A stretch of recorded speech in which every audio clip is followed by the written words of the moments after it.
Querido Deus Pai, somos gratos a Ti, porque Tu tens sido um Deus que tem cuidado de nossas vidas. Aqui estamos, Pai, para ser ministrado pela Tua palavra. Usa o Teu servo, Senhor, que vai nos trazer, dá a Ele a orientação, a direção, Senhor, ó Deus, tudo aquilo que é necessário para Ele transmitir a nós, de maneira que possamos compreender tudo aquilo, Senhor, que Tu queres falar nesta noite aos nossos corações. Deus, nós oramos a Ti, agradecido por tudo, em nome de Jesus. Amém. Pastor Jacó está com a oportunidade. Pai do Senhor, irmãos, como eu estou aqui distante de todos, eu vou tirar a máscara. Gostaria de convidar os irmãos, por favor, a abrirem, deixarem abertas suas Bíblias aí no livro de Levíticos, capítulo 25. Nós vamos caminhar na medida do possível nesse capítulo. Diz assim: falou o Senhor a Moisés no monte Sinai, dizendo. Então, se os irmãos puderem fazer assim imaginar, né, esse cenário, conseguir voltar no tempo, imaginar Deus falando a Moisés, aí eu vou pedir que você abra aí a sua Bíblia, volte lá atrás no capítulo 1 de Levíticos, capítulo 1, versículo 1. O que é que está dizendo aí? Levíticos, capítulo 1, versículo...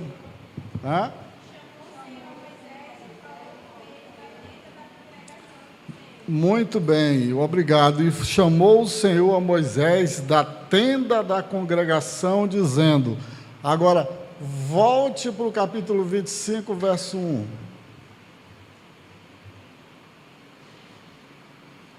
O que diz, irmã Priscila? Então, vejam só, irmão, só para a gente imaginar o cenário, né? Capítulo 1, versículo 1, Deus chama Moisés na tenda. Então, na tenda, e aí ele começa a falar, ele fala muita coisa. Aí, se você ler o livro de Levítico, ele vai falando. E lá no 25, ele continua falando da tenda, mas ele dá uma outra informação. Ele diz que a tenda, que o acampamento está no Monte Sinai. Então, eles estão no Monte Sinai, eu não sei há quanto tempo, e Deus chama Moisés e fala a Moisés da tenda. E essa conversa é no deserto, porque o Monte Sinai ele fica numa região desértica. Então, só para os irmãos tentar voltar ao tempo e construir essa imagem, imaginar o povo no deserto, de frente o Monte Sinai, ele não é uma montanha só, ele é uma cadeia de montanha, né? E em algum ponto daquele, o povo está acampado e Deus falando. Aqui fica a primeira lição. Deus fala aonde o seu povo estiver reunido. É na igreja, é debaixo d'água, é no submarino, é na montanha. Aonde o povo de Deus estiver, Deus está ali presente, né? Então, embaixo de uma árvore no deserto não tem importância nenhuma. O importante é que Deus está falando para aquela congregação e eles estão ali presentes. Daquela grandiosa congregação que estavam ali, recebendo de Deus essa orientação, pastor Everlão acho que falava aqui na ceia, mas imagine, 2 milhões de pessoas, adultos que tivesse lá 1 milhão, daqueles lá que estavam ouvindo aquela mensagem, somente 2 entraram na terra prometida. Irmãos, vamos tentar imaginar isso. Imagina milhares de tendas, só 2 homens entraram na terra prometida. Eu acho que isso deve dizer muito para nós. E quando o Senhor está falando no capítulo 25, diz o texto: fala aos filhos de Israel e diz-lhes: quando tiver entrado na terra que eu vos dou, então a terra guardará o seu sábado.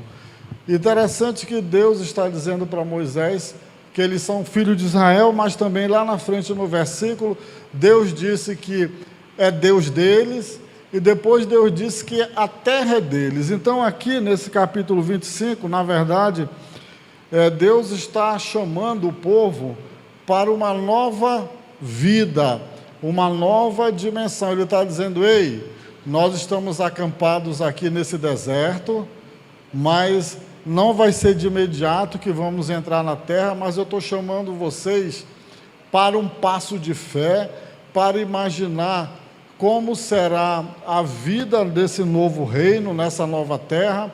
Não vai ser uma vida como vocês viveram no Egito, não vai ser uma vida como vocês estão atravessando aqui, não é de qualquer jeito. Para essa nova vida, eu vou ter regras, eu vou ter leis, e essas regras e essas leis, elas vão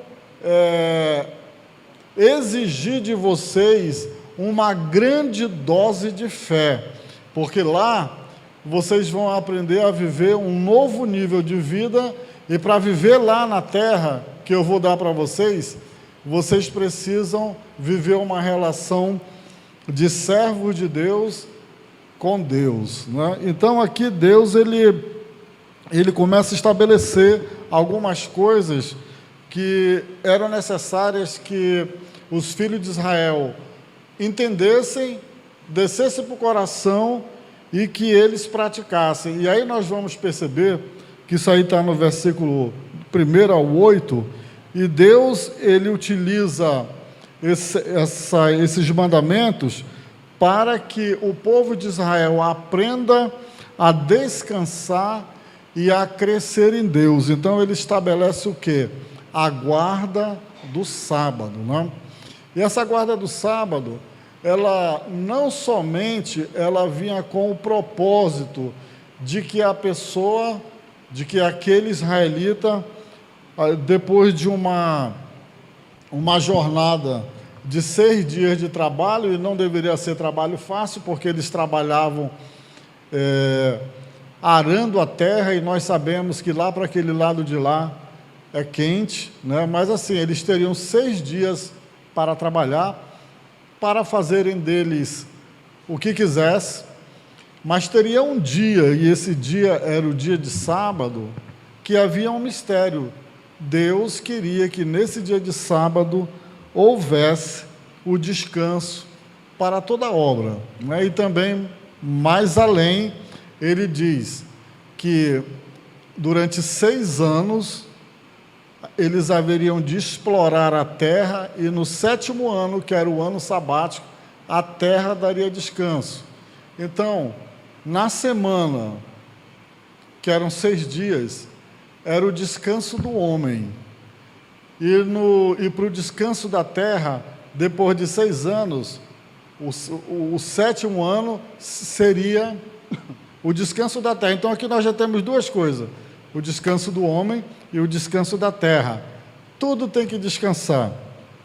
Mas em relação ao homem, o que Deus ele quer embutir como conceito de vida, não é essa ideia que nós temos e que é válida, mas ela não se resume só nisso, de nós, depois de uma semana de trabalho, querermos tirar o nosso descanso, né?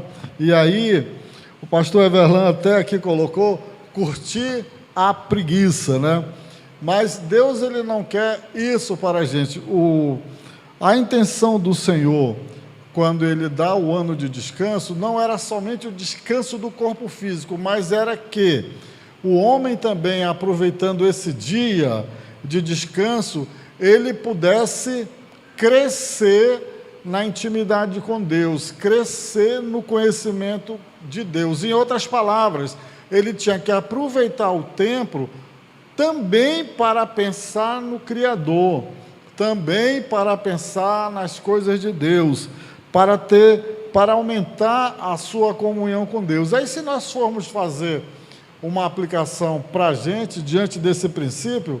Será que nós estamos incorrendo no mesmo erro que os israelitas cometeram, de aproveitar o descanso que nós temos semanal somente para cuidarmos do corpo, darmos assim um descanso para o nosso corpo? Será que nós não deveríamos estar aproveitando também esse dia de descanso para estar aumentando a nossa comunhão com Deus, participando das coisas do reino, envolvidos com as coisas da igreja? Aí nós temos que pesar, e é isso que a gente está tirando do texto. O nosso descanso é justo, mas será que é só isso que Deus quer que nós descansemos? Ele quer que nós descansemos, porque aqui tem uma verdade, irmãos. Aqui a gente precisa separar e pontuar as coisas. O crente não é para ficar ligado 24 horas por dia, 7 dias por semana, 31 dias por mês, 365 dias por ano. Nem máquina aguenta isso. Então, o camarada aí, se também for por esse caminho, em algum momento o corpo dele vai reclamar, o corpo dele vai estourar, ele vai ter aí um AVC, um ataque do miocárdio, o corpo vai reclamar. Até Jesus, quando estava no seu ministério, e Jesus, ele não usava Uber, não usava camelo, ele só usou um jumento para entrar, para cumprir a profecia em Jerusalém. Mas as jornadas que ele percorria era a pé, né? A pé. Mas de vez em quando ele chamava os discípulos: ei, vamos aqui tirar aqui uma folga. Ele comeu até peixe assado na praia. Quem se lembra disso? Quem se lembra que Jesus comeu peixe assado na praia? Irmãos, está no Evangelho isso. Está no Evangelho. Então, o que Deus está dizendo aqui? O corpo precisa de descanso, mas não coloque uma desculpa que o seu corpo precisa de descanso e me negligencie. Aprenda a dosar. A palavra diz também: buscai primeiro o reino de Deus e a sua justiça, e as demais coisas serão acrescentadas. Então, o ponto aqui dessa parte do estudo é nós entendermos, né? E se nós entendermos isso, a gente já vai ganhar o estudo. Deus está dizendo para o povo: aprendam a descansar, mas no descanso aprendam a crescer no conhecimento, no meu conhecimento, no conhecimento da graça, no conhecimento dos meus mandamentos. E em Êxodo 31:17 fala também que Deus descansou, e aquele descanso foi como um alento, como uma restauração para a vida dele, né?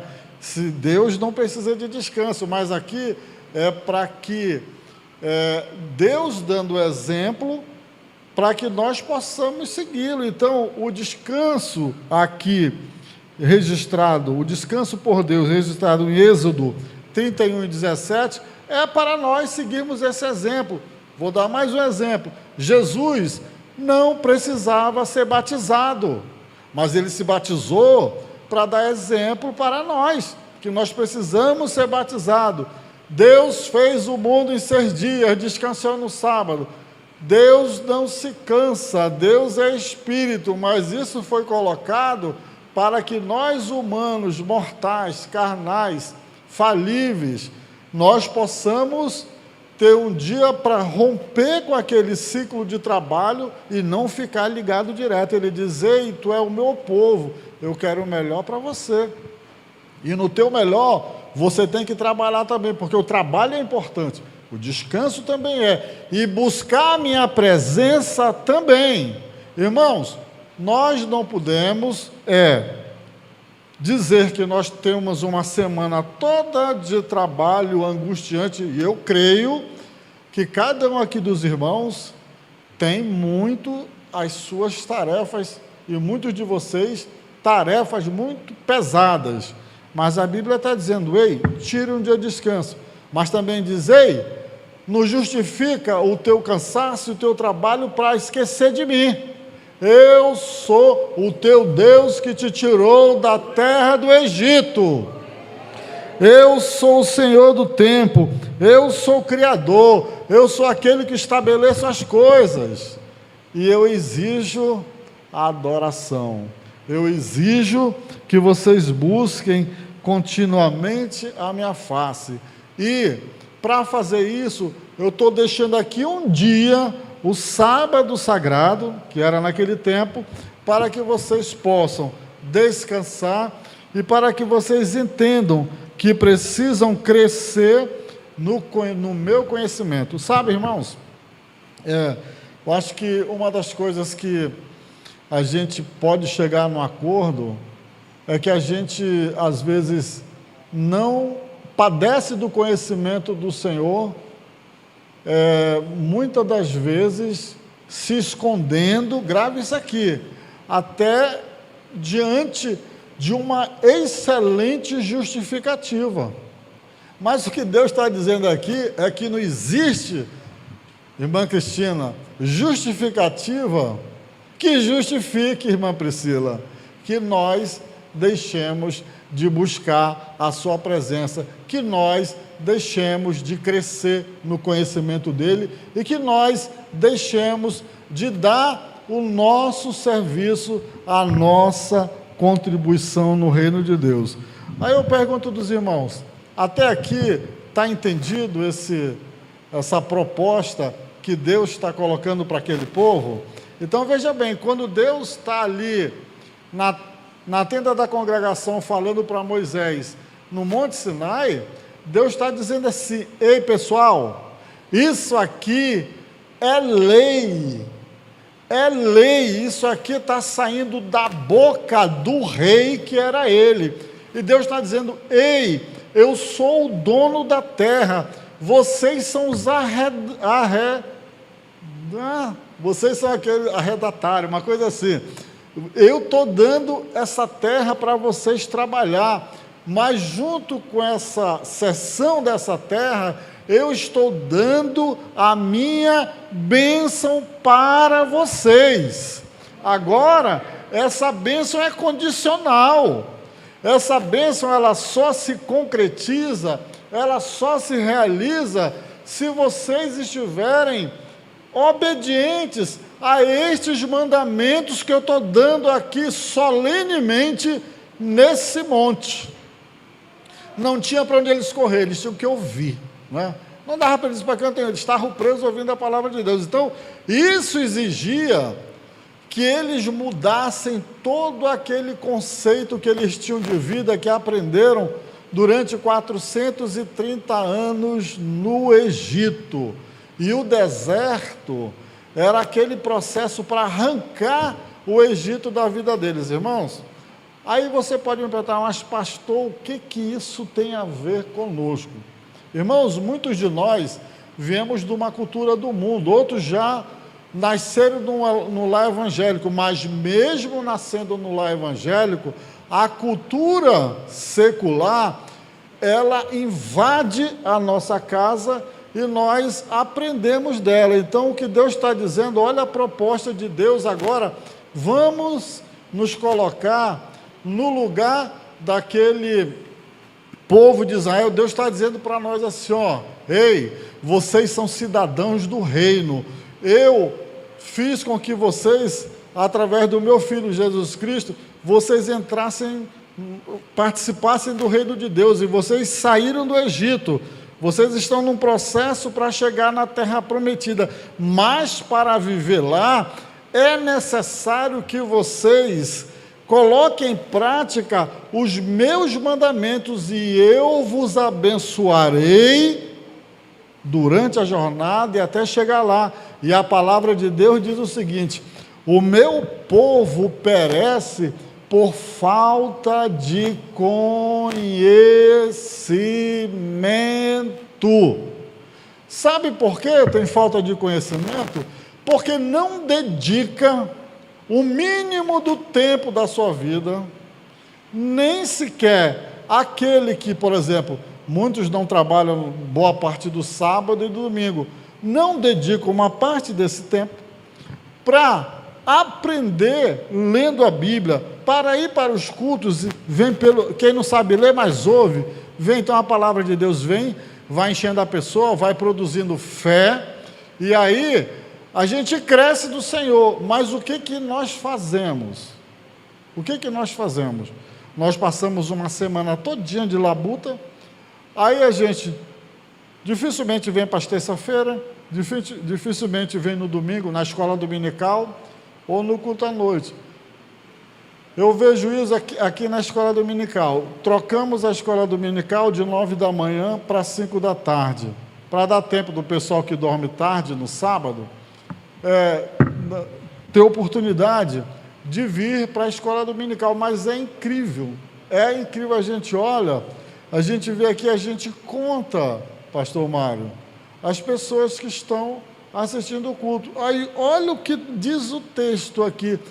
O texto, irmãos, é o mesmo Espírito que seduziu o povo no deserto para não ouvir aquilo que Deus queria, que eles descansassem e crescessem no Senhor. É a mesma coisa aqui. Os crentes nem descansam e nem crescem. Aí fica ali uma massa, né? Aí vejam bem, tudo, a partir do momento que existe uma orientação, que uma lei é publicada, ninguém pode dizer que desconhece a lei. A palavra de Deus está aqui, ela está colocando as orientações, e tem tantas admoestações. Tem a palavra dos talentos. A palavra dos talentos é para crente que não quer trabalhar, crente que não quer dar o serviço, e inventa muita coisa, né? Mas, irmãos, a gente pode inventar muita coisa, justificar muita coisa para o pastor da igreja, para o pastor da congregação, para o pastor de área. Agora, tenha absoluta certeza que nós não conseguimos enganar o Senhor, que nós não conseguimos enganar o Espírito de Deus, que sonda todas as coisas, que vai no profundo da nossa alma. Não dá. Então, o povo de Deus que estava no deserto, eles estavam ouvindo a voz de Deus bradar direto para ele, dizendo como deveria ser. Aqui nós temos a palavra de Deus dizendo como é que deve ser. Então nós vamos seguir o exemplo daqueles israelitas no passado, que por não obedecerem, eles foram levados cativos para a Babilônia. Nós vamos esperar isso? Ou será que não é melhor nós nos entregarmos ao Criador de todas as coisas, ao Senhor do tempo? Deus é Senhor do tempo, né? Ele sabe o presente, o passado e o futuro, que já nos proporcionou descanso, tanto descanso no dia da semana, como descanso em Cristo, né? O que nós estamos esperando para crescer no Senhor? E aí nós vamos, então, para a terceira parte, que o jubileu, aí nós já saímos aqui do sábado. Até então nós estávamos falando de segunda, terça, quarta, quinta e sexta, 6 dias, sábado na semana. Agora nós vamos falar do jubileu, que são 49 anos, 7 semanas com 7 sábados, né? Então 7 vezes 7, 49, dizendo aqui que é a plenitude. O ano do jubileu era o ano de número 50. Então, se no dia da semana, no sábado, era para descanso do homem, e depois de 6 anos, o 7º ano era descanso para a terra, então depois de 49 anos, ou 7 anos vezes 7, né, 7 semanas de 7 anos, nós temos agora 2 anos de descanso, né? E Deus está dizendo o seguinte: olha, agora, se no ano sabático, que era o 7º ano, vocês não poderiam plantar nada, e vocês tinham que viver do que a terra produzisse, e isso foi o acordo que vocês fizeram comigo no Sinai, vocês vão ver que, se vocês me obedecerem, eu vou mandar uma bênção para a terra que vocês não produziram nada, não tiveram trabalho nem nada, e ela vai produzir e vocês vão se alimentar.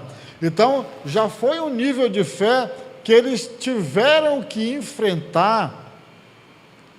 Já pensou? Trabalhar até o 6º ano e não plantar para colher no 7º?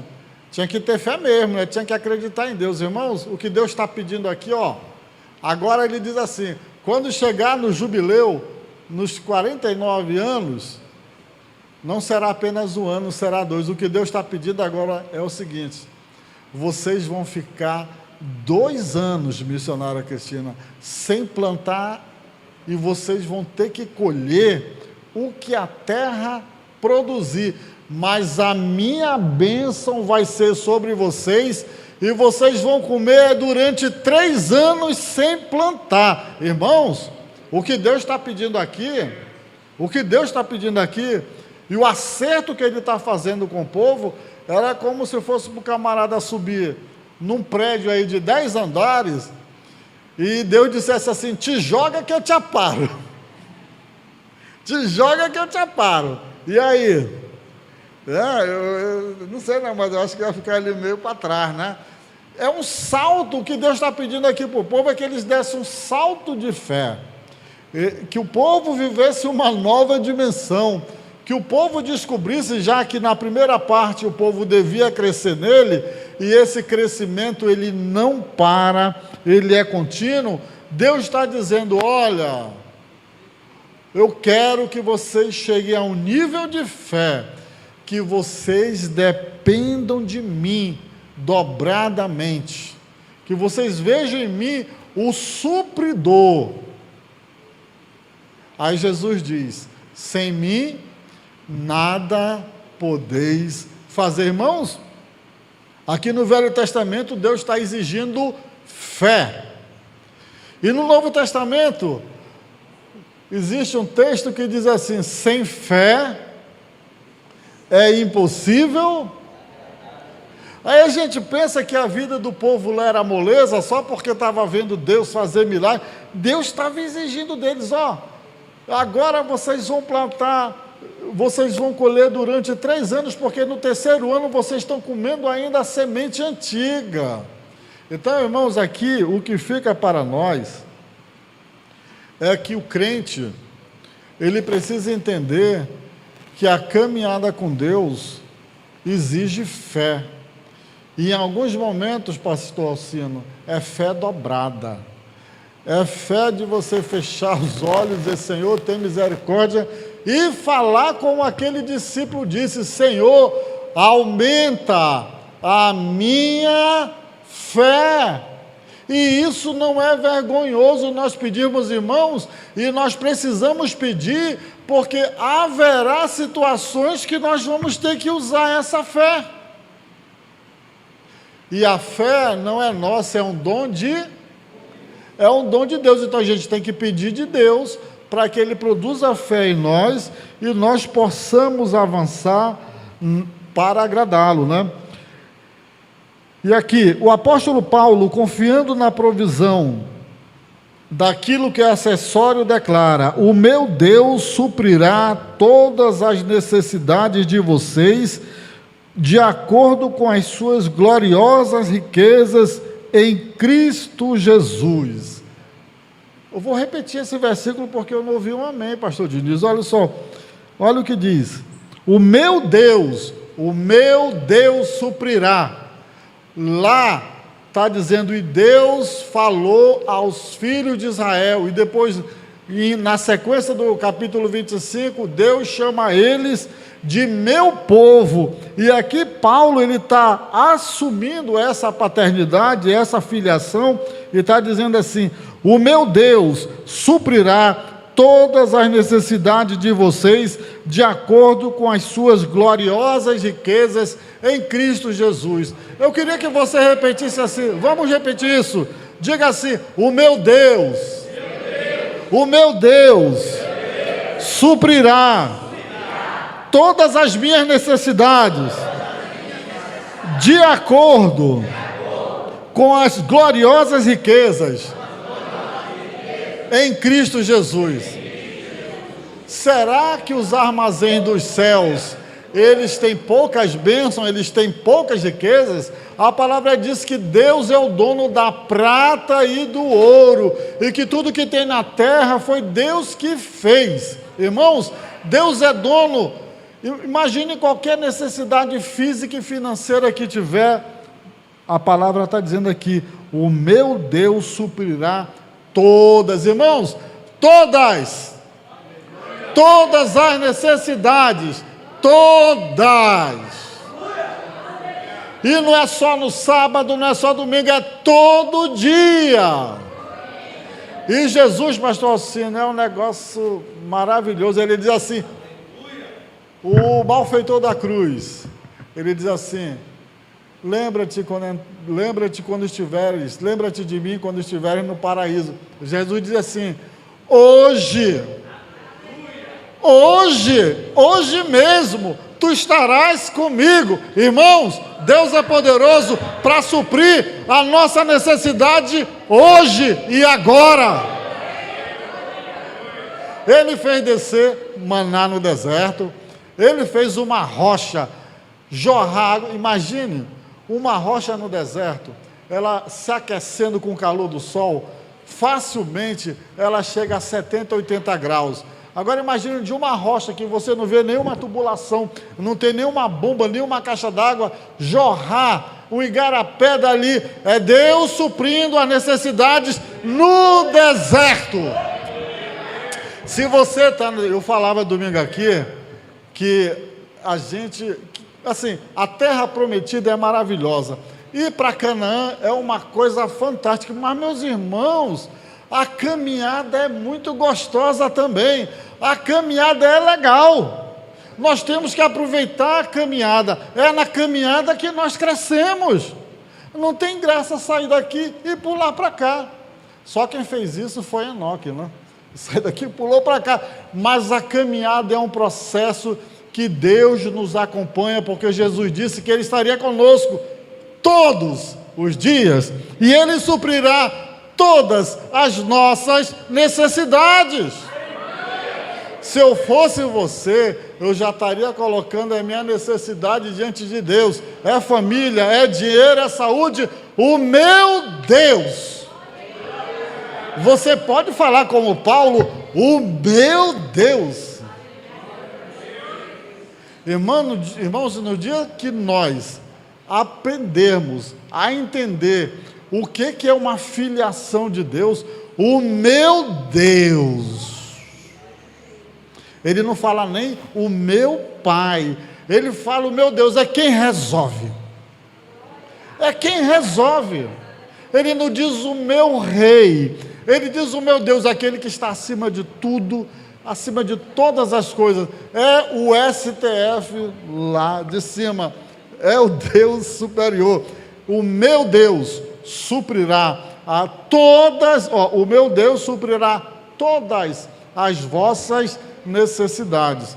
Então, pela misericórdia do Espírito Santo, o jubileu, ele leva a esse entendimento que o povo, ele não ia plantar no jubileu durante 2 anos, mas iria comer durante 3 anos o que a terra desse, o que a terra produzisse, porque o que Deus está dizendo aqui, que Ele suprirá toda a necessidade daquele povo. Nunca tiveram problema de veste, nunca tiveram problema de calçados, nunca, podiam não ter luxo, mas eu nem sei se aquela roupa crescia com eles, mas não tinham onde comprar, mas eles nunca andaram nus, nunca passaram fome e nunca passaram sede. Eu quero dizer aqui, o jubileu é isso, Deus nos quer levar a viver uma nova dimensão de fé, a descobrir um novo patamar de realidade. Agora, irmãos, nós temos sempre a opção. Deus, Ele coloca a sua palavra aqui e deixa registrado, deixa escrito, para que nós não possamos lá na frente dizer: eu não sabia, por isso eu não fiz. Então, o que Deus está aqui, dizendo: ei, venha descobrir coisas do alto comigo, venha descobrir coisas novas, saia da meninice, saia do leite, eu tenho coisas grandiosas para você, deixe de ser como galinha que anda ciscando, voe como uma águia, olha, veja o que a águia vê muito longe, irmãos, Deus está gritando e bradando para nós crescermos e acreditarmos na sua providência, mas nós temos que quebrar essa casca chamada de falta de fé. Incredulidade é o contrário de falta de fé. E olha, pegando esse gancho, eu vou dizer aqui o que significava quando uma pessoa não cria na providência de Deus, que Deus poderia sustentá-la durante aqueles 3 anos de uma forma sobrenatural. Pastor, por que uma forma sobrenatural? Porque ele disse assim: eu vou mandar a minha bênção sobre a terra, e vou tirar água da rocha, mas a minha bênção vem. Quando nós não crescemos nesse nível de fé, quando nós não saímos disso, nós, irmãos, pense bem, olhe para cá para você entender isso de uma vez. Quando eu não tenho fé, quando eu não acredito, quando eu não creio, não para que não. Eu tenho um outro adjetivo que se veste, um outro paletó, uma outra casaca que se veste. Eu passo a ser um incrédulo. Quando eu não caminho na fé, eu sou incrédulo.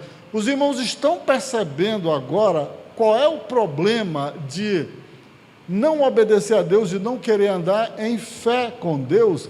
É que eu não agrado a Deus, pastor Alcino, porque sem fé é impossível agradar a Deus, porque eu sou incrédulo agora.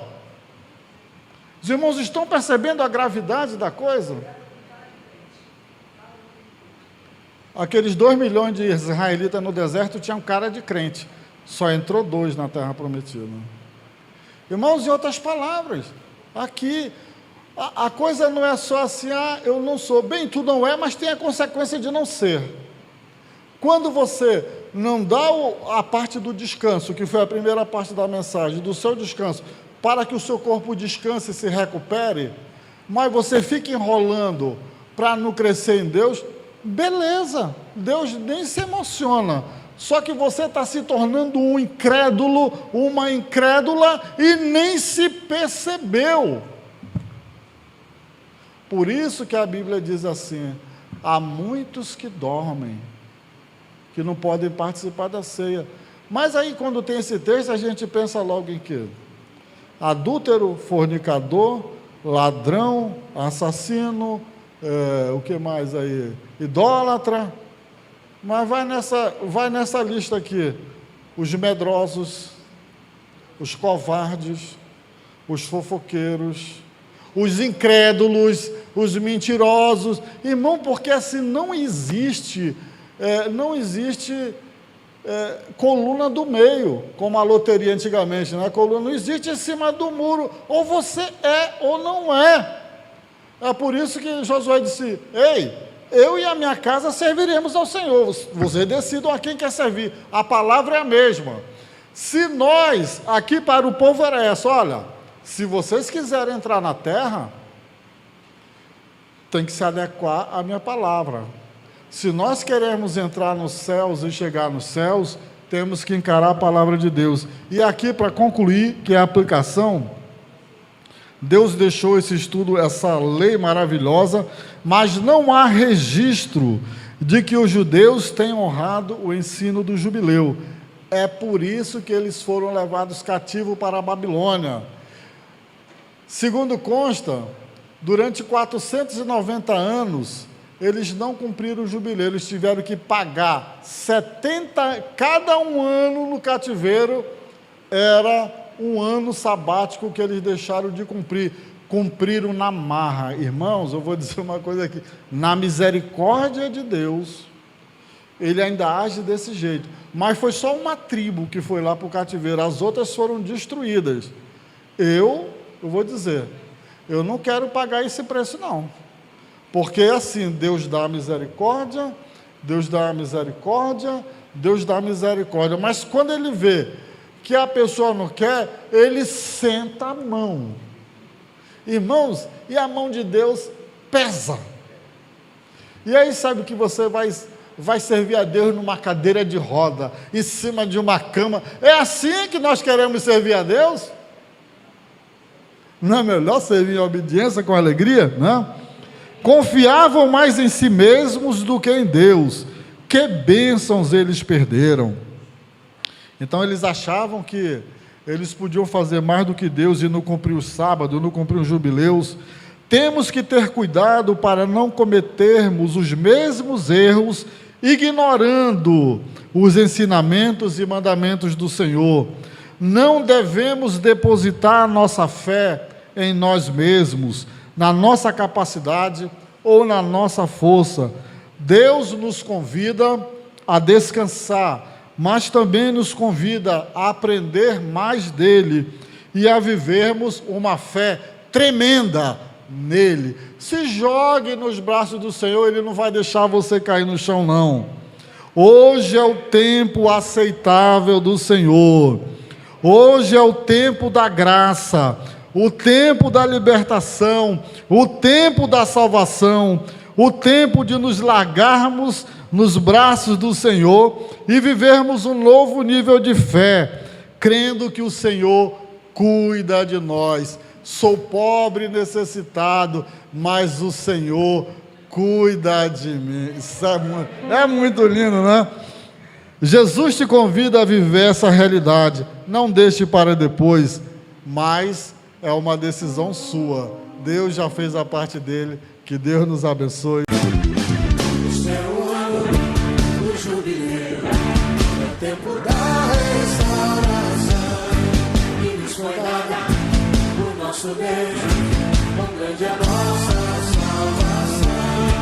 Este é o ano do jubileu, é o tempo da restauração, e nos foi dada o nosso Deus, quão grande é a nossa salvação. Foi rasgada e a dívida terminou, a herança restaurada, pois o jugo se quebrou, o Espírito enviado e a graça transbordou, nossas vidas restauradas, assim Deus nos libertou.